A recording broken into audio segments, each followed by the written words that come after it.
Program tabungan umroh. Ingin umroh atau punya rencana umroh? Mari wujudkan niat baik kita dengan mengikuti tabungan umroh bersama Maktab Safar Al-Furqan di bawah bimbingan Asatidzah Pondok Pesantren Al-Furqan Al-Islam. Karena ingin mengharapkan pahala dari Allah Subhanahu wa Ta'ala. Paket tabungan umroh yang kami tawarkan sebagai berikut.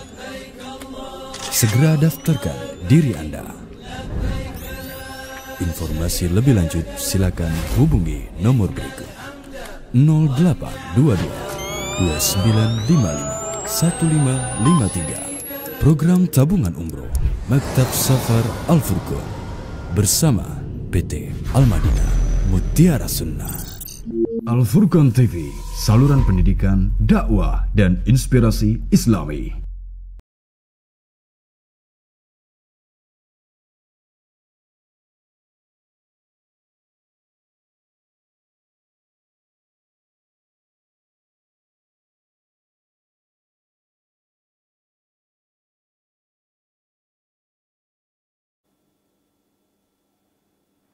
Bismillahirrahmanirrahim. Assalamualaikum warahmatullahi wabarakatuh. Innal hamdalillah nahmaduhu wa nasta'inuhu wa nastaghfiruh wa na'udzu billahi min syururi anfusina wa sayyiati a'malina. May yahdihillahu fala mudhillalah wa may yudlil fala hadiyalah. Wa asyhadu an la ilaha illallah wahdahu la syarikalah wa asyhadu anna Muhammadan 'abduhu wa rasuluh. يا أيها الذين آمنوا اتقوا الله حق تقاته ولا تموتن إلا وأنتم مسلمون يا أيها الناس اتقوا ربكم الذي خلقكم من نفس واحدة وخلق منها زوجها وبث منهما رجالا كثيرا ونساء واتقوا الله الذي تساءلون به والأرحام إن الله كان عليكم رقيبا يا أيها الذين آمنوا اتقوا الله وقولوا قولا سديدا يصلح لكم أعمالكم ويغفر لكم ذنوبكم ومن يطع الله ورسوله فقد فاز فوزا عظيما أما بعد فإن أصدق الحديث كتاب الله وخير الهدي هدي محمد صلى الله عليه وسلم وشر الأمور محدثاتها وكل محدثة بدعة وكل بدعة ضلالة وكل ضلالة في النار. Ma'asyiral muslimin rahimakumullah, alhamdulillah kita bisa melanjutkan kajian kita dari kitab Al-Wajiz fi Fiqhi Sunnah wal Kitabil Aziz. Kita masih melanjutkan tentang bagian sholat yang hukumnya adalah sunnah. Sudah kita awali pada pertemuan yang lalu bahwa bagian-bagian sholat yang hukumnya sunnah ada dua macam. Yang pertama sunnah-sunnah berupa bacaan-bacaan dalam sholat yang hukumnya sunnah. Yang kedua adalah amalan atau gerakan gitu, atau posisi anggota badan gitu, amalan anggota badan dalam sholat yang hukumnya adalah sunnah-sunnahnya sholat.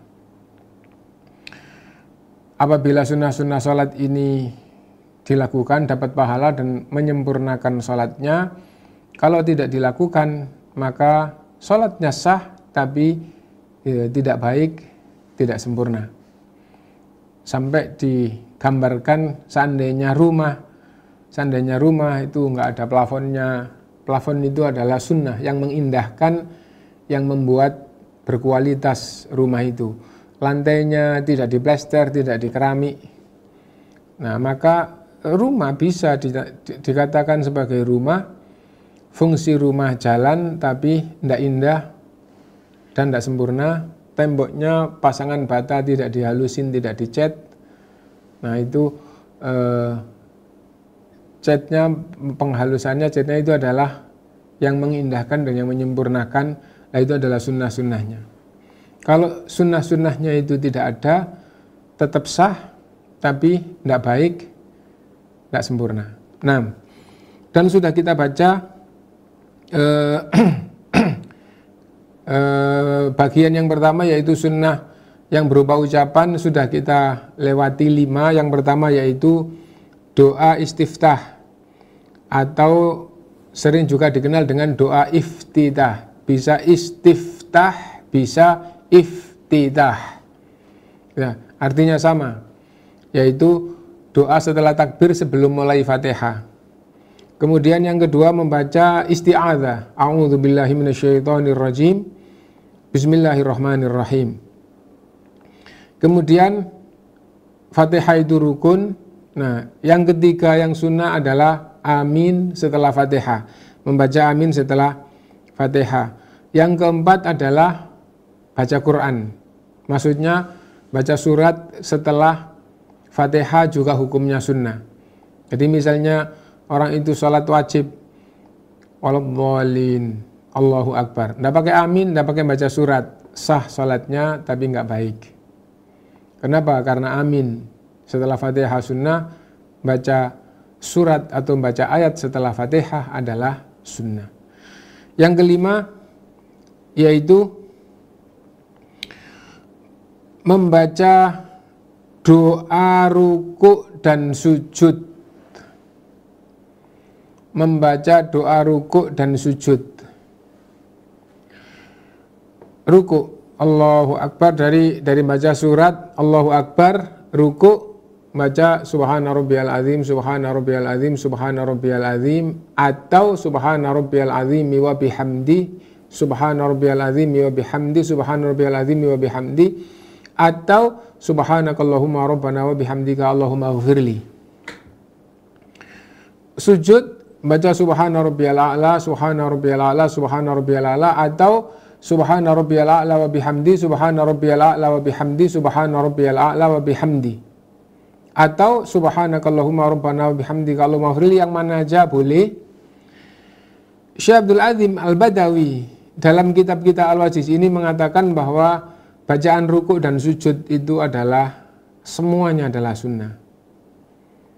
Sehingga ketika rukuk tidak baca apa-apa, sujud tidak baca apa, berarti sah. Tapi ulama berbeda pendapat. Itu banyak ulama yang menjelaskan bahwa bacaan itu rukuk dan sujud hukumnya adalah wajib. Patokan wajibnya adalah yang penting, yang paling pendek sudah sah itu wajib, selebih dari yang wajib adalah sunnah. Misal Syekh Shalih Fauzan, dan keulamaannya lebih senior daripada Syekh Abdul Azim Al-Badawi ya. Itu mengatakan bahwa setiap posisi sholat bacaannya adalah wajib gitu, pada ukuran yang wajib, selebih dari yang wajib itu adalah sunnah. Dan kalau kita lihat di kitab kita ini, Syekh Abdul Azim Al-Badawi dalam kitab pegangan taklim kita ini, ketika baca Rabbana lakal hamdu itu juga wajib, dan itu adalah bacaan i'tidal. Nah, selebih dari Rabbana lakal hamdu, selebih dari itu adalah sunnah. Nah, begitu pula ulama yang lain gitu, wajib, selebih dari wajib adalah sunnah. Dan begitu pula ulama yang lain di waktu ruku' dan di waktu sujud. Tapi Syekh Abdul Azim Al-Badawi di sini ketika i'tidal baca sami Allahu liman hamidah Rabbana walakal hamdu itu wajib, selebih yang wajib adalah sunnah. Tapi sayangnya kok waktu ruku' dan sujud beliau mengatakan semuanya adalah sunnah. Karena itu kalau kita mengikuti banyak ulama ya, bacaan setiap posisi itu yang paling pendek adalah wajib, tidak boleh ditinggal dengan sengaja, dan selebih dari yang wajib adalah sunnah. Misalnya apa? Subhana rabbiyal azim sekali minimal. Nah, itu wajib. Selebih dari wajib 2 kali, 3 kali, 10 kali itu adalah sunnah. Nah, jadi bacaan ruku' dan bacaan sujud selebih dari yang wajib adalah sunnah. Nah, kita baca an Hudzaifah qala, dari Hudzaifah radhiyallahu anhu dia berkata, "Shalaitu ma'an Nabi sallallahu alaihi wasallam fa kana yaqulu fi ruku'ihi." Saya salat bersama Nabi SAW dan Nabi waktu rukuk baca subhana rabbiyal azim, wa fi sujudihi, dan waktu sujud membaca subhana rabbiyal a'la. Nah, ini dikatakan oleh banyak ulama adalah wajib, diulang 2 atau 3 kali selebih dari yang wajib adalah sunnah, bahkan 10 kali juga sunnah. Nah, yang minimal adalah yang paling pendek. Wa an Uqbah bin Amir qala kana Rasulullah sallallahu alaihi wasallam idza raka'a qala subhana rabbiyal azim wa bihamdi thalathan. Dari Uqbah bin Amir radhiyallahu an, ia berkata Rasulullah SAW kalau ruku baca subhana rabbiyal azimi wa bihamdi diulang 3 kali. Subhana rabbiyal azimi wa bihamdi, subhana rabbiyal azimi wa bihamdi, subhana rabbiyal azimi wa bihamdi. Selebih, kalau kita ikuti yang ulama tadi ya, selebih dari yang wajib adalah sunnah. Seandainya dia baca subhana rabbiyal azim sekali sudah sah. Diulang subhana rabbiyal azimi wa bihamdi, ada tambahan wa bihamdi, sunnah. Diulang 2 kali, 3 kali, sunnah. Nah, jadi selebih dari yang wajib adalah sunnah. Wa idza sajada qala subhana rabbiyal a'la wa bihamdi thalathan. Dan apabila sujud baca subhana rabbiyal a'la wa bihamdi, subhana rabbiyal a'la wa bihamdi, subhana rabbiyal a'la wa bihamdi. Berikutnya yang ke-6. Nah, ini dia yang tadi kita katakan bahwa Syekh Abdul Azim Al-Badawi mengatakan di dalam Iktidal selebih dari Rabbana lakal hamdu adalah sunnah. Dan apabila dibaca semua panjang gitu. Kita baca az-ziyadatu fil i'tidali minar ruku'i ala qawlihi Rabbana walakal hamdu. Tambahan waktu i'tidal dari subhana rabbiyal a'la, tambahan dari subhana rabbiyal a'la. Dari Rabbana walakal hamdu. Apa maksudnya? Rabbana walakal hamdu wajib. Tambahan dari Rabbana walakal hamdu adalah sunnah. Nah, tambahannya berupa apa? Bi'ihda hadhihi ziyadat. Dengan salah satu dari tambahan berikut ini. Dan apabila dibaca semua lebih bagus. Apa itu? Mil'us samawati wa mil'ul ardi wa mil'u ma syi'ta min syai'in ba'du ahlu thana'i wal majdi ahaqqu ma qala al-'abdu wa kulluna laka 'abdun la mani'a lima a'taita wa la mu'di'a lima mana'ta wa la yanfa'u dzal jaddi mingal jaddu Rabbana lakal hamdu hamdan katsiran thayyiban mubarakan fi kama yuhibbu rabbuna wa yarda. Nah, jadi itu kalau dibaca semua, nah, maka lebih bagus. Nah, tapi kalau membaca tambahannya sedikit aja juga berarti ada tambahan kebaikan. Misalnya, Rabbana lakal hamdu wajib, mil'us samawati wa mil'ul ardi wa mil'u ma syi'ta min syai'in ba'du sampai situ. Nah, selebih dari Rabbana lakal hamdu tadi itu sudah sunnah. Nah, dibaca lagi tambahan yang kedua. Ahlu thana'i wal majdi ahaqqu ma qala abdu wa kulluna laka abdun. Tambah bagus. Ditambah lagi. Rabbana lakal hamdu kama hamdan katsiran thayyiban mubarakan fi. Bagus lagi. Gitu. Allahumma la mani'a lima a'taita wa la mu'ti'a lima mana'ta wa la yanfa'u dzal jaddu. Lebih bagus lagi. Gitu.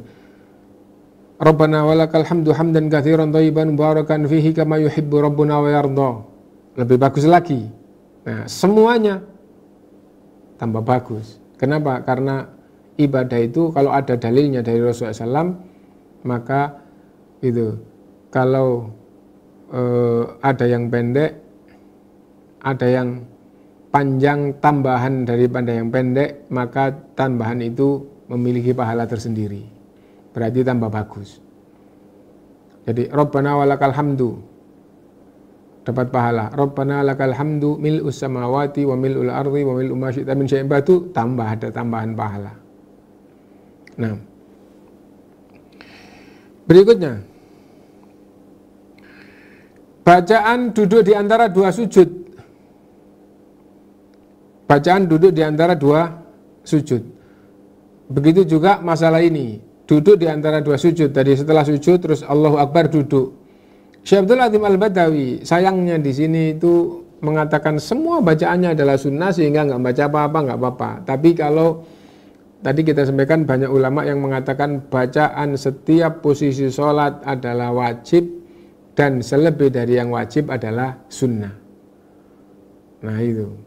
Nah karena itu hadisnya nggak mengatakan wajib, nggak mengatakan sunnah, tapi Rasulullah melakukan begini. Ada yang pendek, ada yang panjang, lah terus bagaimana? Nah akhirnya ulama mengatakan yang paling pendek sah, itu adalah wajib, selebih dari yang wajib adalah sunnah.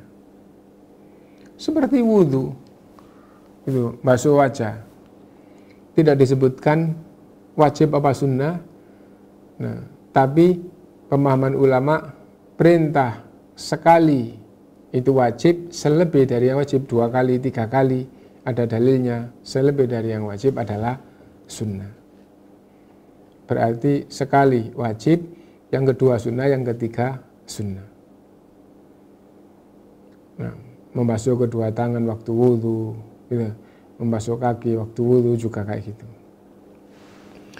An Hudzaifah anna Nabiy sallallahu alaihi wasallam kana yaqulu baina sajdatain. Diriwayatkan oleh Hudzaifah radhiyallahu an, sesungguhnya Nabi sallallahu alaihi wasallam membaca tatkala duduk di antara 2 sujud, Rabbighfirli, Rabbighfirli. Nah, sekali sah, selebih dari sekali adalah sunnah. Wa an Ibnu Abbasin, dan dari Ibnu Abbas radhiyallahu anhuma, anna Nabiy sallallahu alaihi wasallam kana yaqulu baina sajdataini, adalah Nabi SAW membaca tatkala duduk di antara 2 sujud, Allahumma gfirli warhamni wajburni wahdini warzuqni. Allahumma gfirli sama dengan Rabbi gfirli.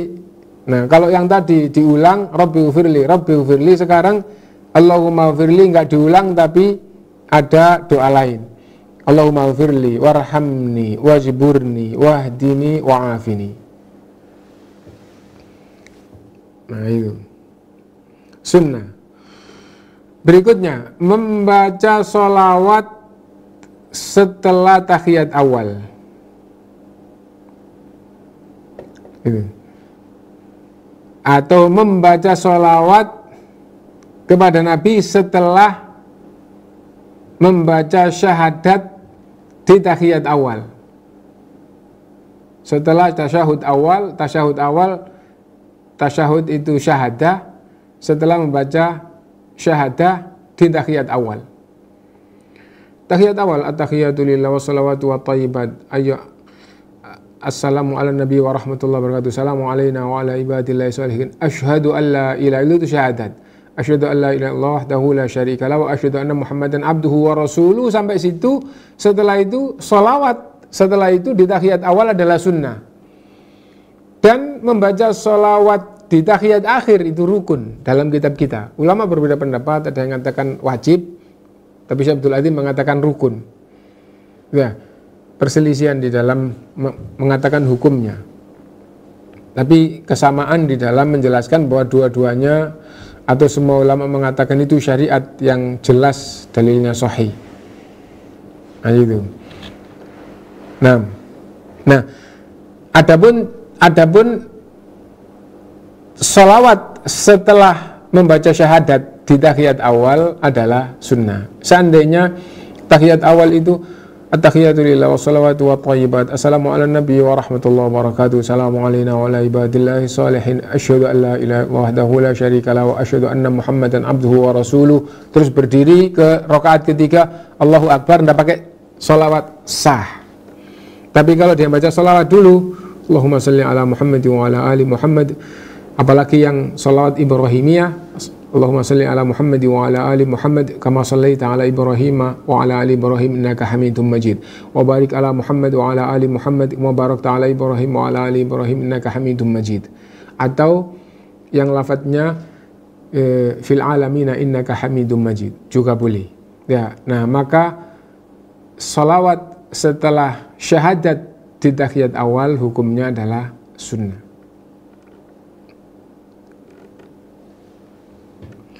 Yang ke-9, doa setelah sholawat baik di tahiyat awal maupun di tahiyat akhir adalah sunnah. Umumnya kita atau orang-orang setelah tahiyat awal, umumnya orang-orang pada tahiyat awal banyak yang setelah syahadat langsung berdiri, sah, nggak pakai sholawat, nggak pakai doa. Di tahiyat awal, sholat yang ada 2 tahiyat. Tahiyat awal setelah wa asyhadu anna Muhammadan abduhu wa rasuluh, Allahu Akbar, berdiri, sah. Tapi dia tidak membaca sholawat dan itu sunnah. Dan dia setelah sholawat tidak baca doa dan itu sunnah, berarti meninggalkan sunnah.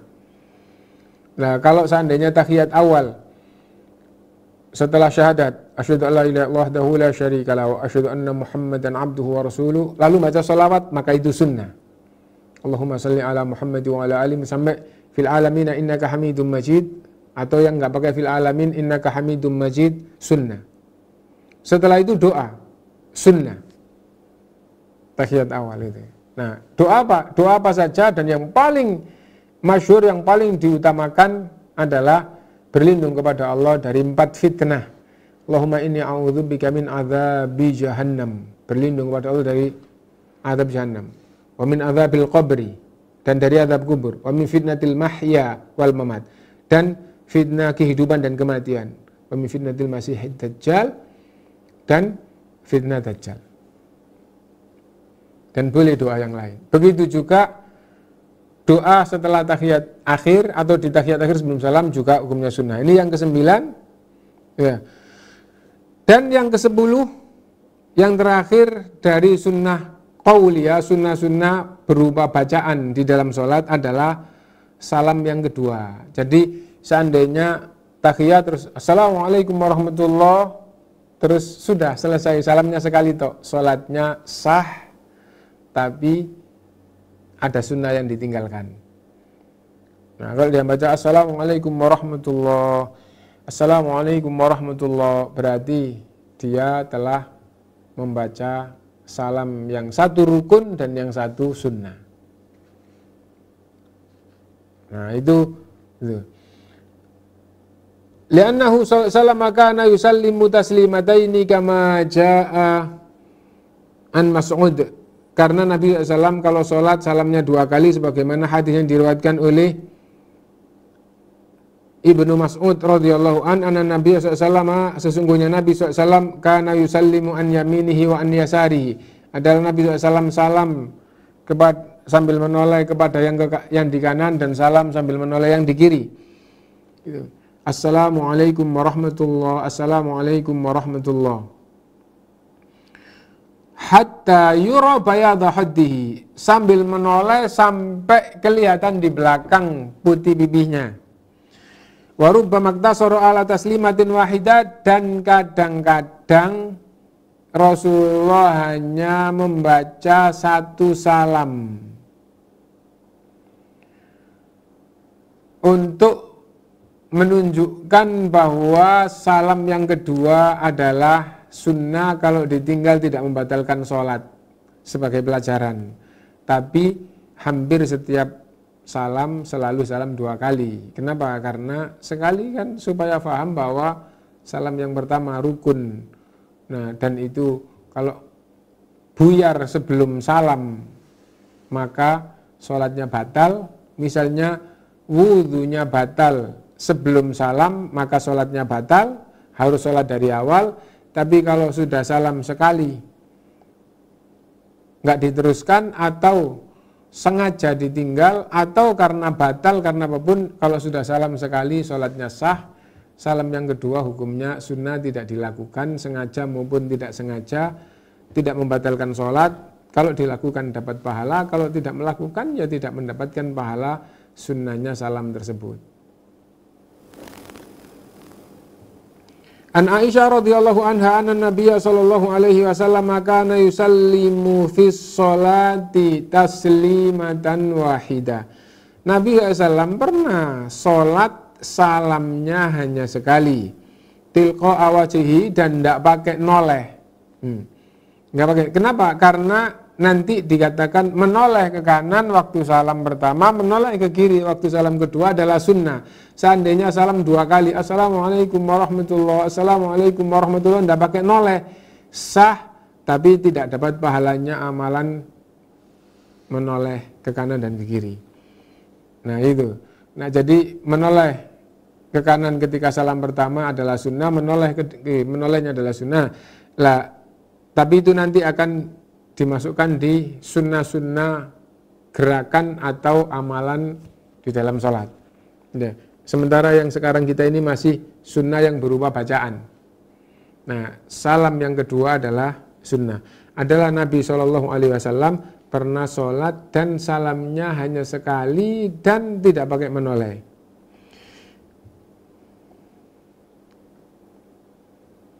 Yamilu ila syikil aimani syai'an, hanya miring ke kanan sedikit gitu aja. Nah, karena itu setelah sunnah-sunnah yang berupa ucapan, pembahasan berikutnya adalah sunnah-sunnah yang berupa gerakan atau amalan. Sekarang kita memasuki as-sunanul fi'liyah, sunnah-sunnah yang berupa gerakan atau amalan. Raf'ul yadaini, mengangkat kedua tangan tatkala takbiratul ihram, tatkala, jadi mengangkat kedua tangan itu disunnahkan 4 posisi atau 4 keadaan. Semuanya mengangkat tangan di 4 keadaan ini adalah sunnah. Tidak ada yang wajib, tidak ada yang rukun. Sehingga kalau orang itu sholat dari pertama sampai terakhir itu tidak pakai mengangkat tangan, maka sholatnya sah. Karena apa? Karena mengangkat kedua tangan hukumnya adalah sunnah. Nah,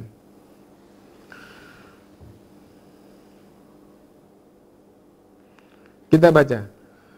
Mengangkat kedua tangan. Pertama, inda takbiratul ihram, ketika takbir permulaan untuk memasuki sholat. Yang kedua, inda ruku, tatkala ruku, yaitu takbir setelah baca surat, terus takbir untuk ruku. Allahu Akbar, ruku. Yang ketiga, indal qiyami minar ruku, tatkala berdiri dari ruku menuju i'tidal, tatkala membaca sami Allahu liman hamidah, mengangkat tangan, dan hukumnya juga sunnah. Itu yang ketiga. Dan yang keempat adalah dari sujud, bukan dari sujud, dari tahiyat awal menuju ke rakaat ketiga. Ini mengangkat tangan yang keempat. Ya, jadi mengangkat tangan ada 4 keadaan. Pertama, takbiratul ihram. Yang kedua, setelah baca surat takbir untuk ruku sambil mengangkat tangan. Yang ketiga, ketika baca sami Allah liman hamidah mengangkat tangan. Dan yang keempat, tatkala masuk ke rakaat ketiga, yaitu setelah tahiyat awal. Dan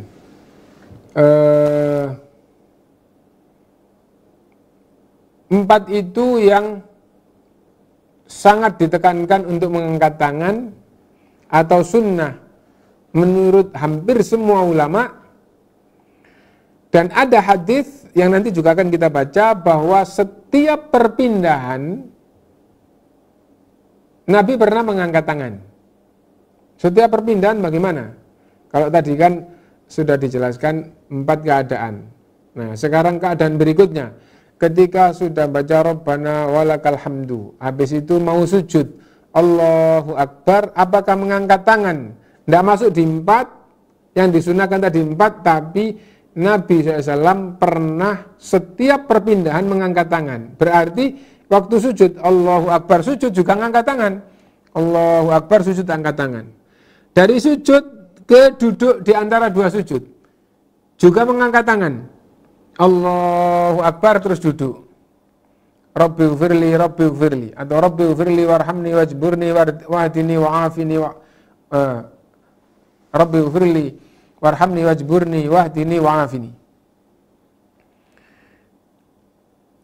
Habis itu terus Allah Akbar, sujud lagi, angkat tangan juga. Allahu Akbar, sujud, angkat tangan. Dari sujud ke tahiyat, Allahu Akbar, tahiyat, angkat tangan juga. Semua perpindahan angkat tangan. Pernah begitu. Syekh Abdul Azim Al-Badawi dalam kitab-kitab mengomentari, karena itu sekali-sekali disunnahkan untuk setiap perpindahan mengangkat tangan, karena Rasulullah pernah begini. Tapi jumhur ulama mengatakan yang sunnah hanya 4, tapi kalau ada orang yang mengangkat tangan pada setiap perpindahan itu boleh. Nah, ya itu dibolehkan. Jadi misalnya mau sujud, Allahu Akbar, boleh, tapi yang betul-betul sunnah yang hendaknya dijaga adalah yang 4 tadi itu. Intinya bahwa mengangkat tangan dan yang paling pokok di 4 keadaan. Yang kedua, meletakkan tangan kanan di atas tangan kiri di dada. Meletakkan tangan kanan di atas tangan kiri di dada. Hukumnya juga sunnah. Seandainya orang itu sholat waktu berdiri itu tidak pakai berdekap, tidak pakai meletakkan tangan kanan di tangan kiri di dada. Berdiri biasa, Allahu Akbar, tidak pakai angkat tangan, tidak pakai berdekap. Jadi julur ke bawah, Allahu Akbar, Fatihah, sholatnya sah. Kenapa? Karena angkat tangan yang pertama tadi itu sunnah, yang kedua berdekap juga sunnah. Nah, yaitu. Nah, tapi kalau orang itu biasa meninggalkan sunnah, bukan orang yang baik. Orang yang baik itu orang yang perhatian terhadap sunnah. Sunnah itu apa? Tuntunan Rasul. Tuntunan Rasul tidak untuk ditinggal. Tuntunan Rasul itu hendaknya diperhatikan, dijaga, diamalkan dengan sebaik-baiknya. Nah, dikatakan hukumnya sunnah karena kalau ditinggal tidak sampai mendapatkan dosa. Tapi nggak dapat pahala. Nah, jadi itu.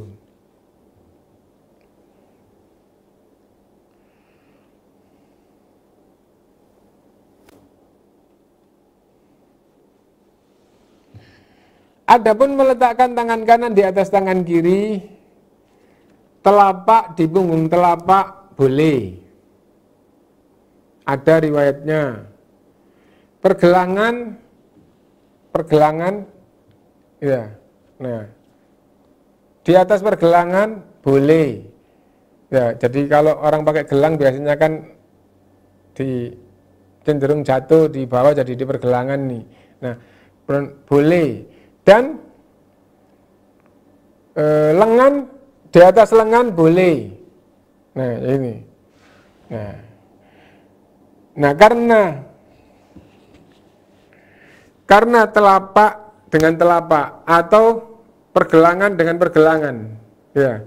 Jadi ini pergelangan ini. Nah, boleh. Atau lengan dengan lengan boleh. Maka perlu difahami bahwa meletakkan tangan di atas tangan kanan di atas tangan kiri, yang bagus, yang benar itu adalah yang lurus. Kenapa? Karena ada 3 tatanan, ada 3 tuntunan, dan diperintahkan untuk mu'tadil. Mu'tadil itu apa? Mu'tadil itu baik, lurus, benar, dari kata adil. Adil itu sama. Ada yang meletakkan tangan kanan di atas tangan kiri, terus caranya begini. Gini. Nah, ini kan tangan kanan di atas tangan kiri. Nah, gini. Iya, kalau telapak di punggung telapak bisa. Lah kalau pergelangan dengan pergelangan, jadinya begini nanti. Lah kalau lengan dengan lengan, jadinya begini nanti. Nah, ini kan lengan. Nah, lengan ketemu lengan. Nah, itu nggak benar. Yang benar itu siku ke sini itu lurus, sehingga kamu bisa dengan 3 cara tetap mu'tadil, tetap lurus, adil, rata, bagus. Mau telapak dengan punggung lurus, pergelangan dengan pergelangan lurus, lengan dengan lengan lurus. Nah, jadi itu yang benar. Kalau ngelewer ke bawah juga salah, ke atas juga salah, ngelewer ke bawah juga. Kenapa? Bisanya itu hanya 1, padahal ada 3 cara. Kalau ke atas gini, iya kamu bisa begini. Kenapa? Karena hanya 1 cara. Coba cara yang kedua. Cara pertama tadi itu lengan telapak ke punggung telapak, bisa. Coba sekarang kalau lengan dengan pergelangan dengan pergelangan. Nah, sudah beda sudah. Siapa yang membenarkan? Apalagi lengan dengan lengan. Lengan loh ini. Apa ada sholat begini? Ini kan kenapa? Karena lengan di atas lengan. Nah, jadi itu gak benar. Karena itu kalau sampai naik, ya. Begitu juga yang ngelewer. Ngelewer. Kamu ngelewer bisa, kenapa? Karena satu cara. Cara yang kedua, yaitu gelang dengan gelang. Siapa sholatnya gini? Lah kalau lengan dengan lengan. Ini lengan. Di atas lengan. Nah, tambah nggak benar tambahan. Nah, karena itu yang betul adalah siku lurus. Ya, telapak di punggung lurus. Nah, lengan, gelang lurus. Lengan lurus. Bisa pertama, kedua, ketiga, itulah yang disebut dengan i'tidal atau mu'tadil. Mu'tadil di dalam gerakan sholat. Nah, yang ketiga, an-nadharu ila maudhi'i sujud. Melihat ke posisi sujud. Wajah melihat, mata melihat di mana tempat wajah itu di tanah tatkala sujud, melihat ke situ. Itu hanya waktu berdiri. Hanya waktu berdiri. Waktu berdiri, ya. Nah, sunnahnya melihat ke tempat sujud, tempat wajah waktu sujud. Tapi hanya waktu berdiri. Adapun waktu ruku, maka tidak ada sunnah melihatnya ke gitu. Karena itu mana sunnahnya? Sunnahnya itu meskipun tidak dijelaskan, akhirnya mendekat ke tempat kaki. Kenapa? Karena tidak boleh ndangak. Kalau melihatnya ke tempat sujud, jadinya sujudnya ndangak. Nah, jadi kalau kita berdiri itu, posisi berdiri itu ngelihatnya ke bawah karena badannya tegak. Kalau badannya tegak berdiri gini, matanya melihat ke bawah. Kalau nekuk, nah maka otomatis pandangannya jadi dari sujud ke kaki. Kalau pandangannya waktu rukuk tetap ke sujud, jadinya begini. Jadi asalnya gini, lurus pandangannya dari mata ke tempat sujud ketika rukuk. Nah, ketika rukuk kalau penglihatannya tetap ke tempat sujud, jadinya ndangak gini. Padahal waktu rukuk nggak boleh ndangak. Nah, dan bahkan ketika duduk, matanya tidak melihat ke tempat sujud, tapi lebih pendek mendekati lutut. Karena itu tatkala Rasulullah SAW tatkala tahiyat itu pandangannya tidak melampaui jarinya, tidak melebihi jarinya. Kenapa? Karena mepet ke lutut. Lah kalau berdiri matanya ke sujud, kalau duduk otomatis lebih dekat. Kalau ruku otomatis lebih ke bawah pandangannya. Kalau nggak gitu nanti akhirnya matanya kalau berdiri gini, kalau ruku jadi mendelik dan dangak, kalau duduk setengah-setengah. Jadinya gitu nanti. Nah, posisinya pandangan, lebarnya pandangan ke bawah itu tetap, ketika rukuk juga tetap, akhirnya katut, ketika duduk tetap, akhirnya lebih pendek. Itu pandangannya. Nah, yang keempat, ayyaf'ala fi ruku'ihi ma tadhammanatu hadhil ahadits minal hayat. Ketika rukuk disunnahkan seperti yang terkandung di dalam hadis di bawah ini, yaitu lam yushkhis ra'sahu wa lam yusawwibhu. Kepalanya tidak dijatuhkan dan tidak didangakkan. Ketika ruku dari berdiri kemudian Allahu Akbar ruku, nah kepalanya tidak dindilukkan dan juga tidak didangakkan. Nah, jadi kalau posisi berdirinya itu badannya lurus, ketika ruku ya tinggal ditekuk dengan lurus gitu aja, sehingga ketika posisinya lurus itu kepalanya, ini kepala tidak dangak dan juga enggak diluk. Nah, jadi itu, tapi kepalanya ini lurus. Nah, itu sunnahnya itu. Yang kedua, tangannya, posisi kedua tangannya di lutut dan memegang lututnya dengan mantap. Jadi yang ruku memegang tangannya, nempelnya di atas lutut itu salah. Yang ruku tangannya di bawah lutut juga salah. Yang betul kalau ruku tangannya ditempelkan di lutut dan memegang dengan kuat. Nah, dan ada faedahnya, ada hikmahnya. Apa hikmah atau faedahnya? Supaya nggak merosot. Nah, jadi posisi tangan disunahkan waktu ruku di lutut dan dipegangkan dengan kuat. Ya. Dan yang ketiga, mendatarkan punggungnya. Ada yang punggungnya itu melungker, gitu ya. Nah, akhirnya kayak setengah lingkaran kayak punggungnya unta. Jadi, nah itu enggak disunahkan mendatarkan punggungnya sampai digambarkan seandainya dituangkan air sedikit itu airnya tidak ngalir. Kenapa? Karena datar. Coba kalau kita ngambil air 1 sampai 5 sendok gitu ya, terus ditaruh di meja datar, airnya tidak ngalir. Kenapa? Karena datar. Nah, tapi kalau meja itu miring, dikasih air 1 sendok, dia ngalir. Nah, ketika ruku disunahkan yang ketiga punggungnya datar, sehingga seandainya dituangkan sedikit air, tidak ngalir. Karena apa? Karena datar.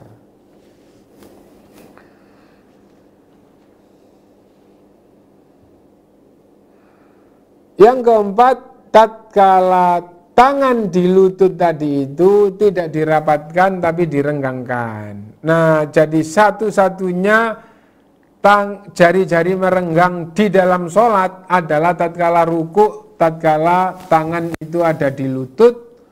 Di waktu itulah satu-satunya keadaan sholat yang jarinya direnggangkan. Adapun waktu takbir dikumpulkan. Waktu sujud jari-jarinya dikumpulkan menghadap kiblat. Waktu duduk jari-jarinya di atasnya lutut sedikit di paha mendekati ke lutut juga di jari-jarinya dirapatkan menghadap kiblat. Satu-satunya jari direnggangkan dalam sholat memegang lutut waktu ruku dengan kuat. Nah, itu enggak rapat gini terus, nah tapi direnggangkan. Itu ketika ruku tangan berada di lutut. Itu sunnah-sunnah ketika ruku.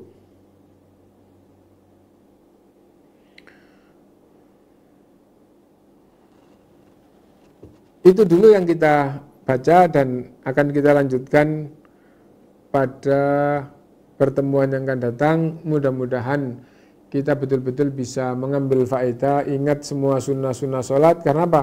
Karena sunnah-sunnah sholat itu menyempurnakan dan mengindahkan sholat kita di hadapan Allah Subhanahu wa Ta'ala. Oh, sholatnya bagus. Nah, itu apabila dilakukan dengan sempurna. Dan Rasulullah SAW memerintahkan agar sholat itu bagus lahir batin. Shollu kama ra'aitumuni usolli.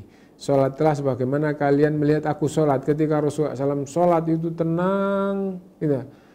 Badannya tenang, hatinya, jiwanya betul-betul merenungkan ayat-ayat Allah, berkomunikasi dengan Allah dengan penuh konsentrasi.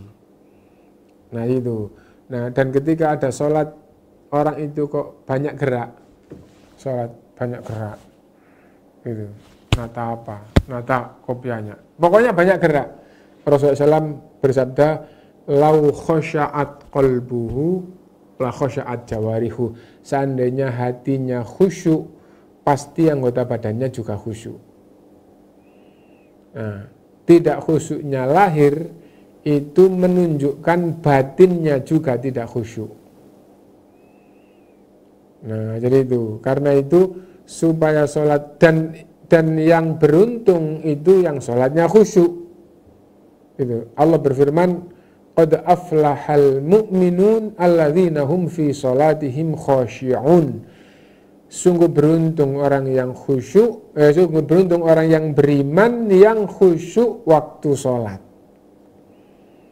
Nah, mudah-mudahan kita bisa melakukan sunnah-sunnah itu semua dengan baik sehingga memperbaiki dan menyempurnakan sholat kita sehingga kita mendapatkan keberuntungan dari Allah Subhanahu wa taala. Semoga semua kebaikan kita diterima dan dilipat gandakan oleh Allah Subhanahu wa taala. Semoga kekurangan dan kesalahan kita sengaja maupun tidak kita sengaja semuanya diampuni oleh Allah Subhanahu wa taala. Subhanakallahumma bihamdika asyhadu an la ilaha illa anta astaghfiruka wa atubu ilaik. Walhamdulillahirabbil alamin. Wassalamualaikum warahmatullahi wabarakatuh. Al-Furqan TV, saluran pendidikan, dakwah dan inspirasi Islami.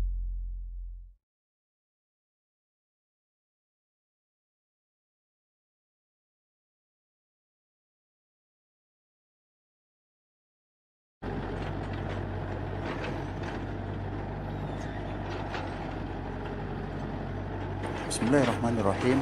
Program paving halaman Masjid Jami Al-Furqan saat ini progres untuk paving adalah pengurukan atau pemerataan uruk seluruh halaman masjid yang akan dipaving. Alhamdulillah pada saat ini tahap kedua untuk perolehan donasi paving halaman Masjid Jami sebesar Rp87.900.000. Kami mengajak wadah kaum muslimin untuk menyisihkan harta terbaik antum semuanya untuk program paving halaman Masjid Jami Al-Furqan. Kami sampaikan jazakumullah khairan wa barakallahu fikum pada kaum muslimin yang sudah menyisihkan harta terbaik antum.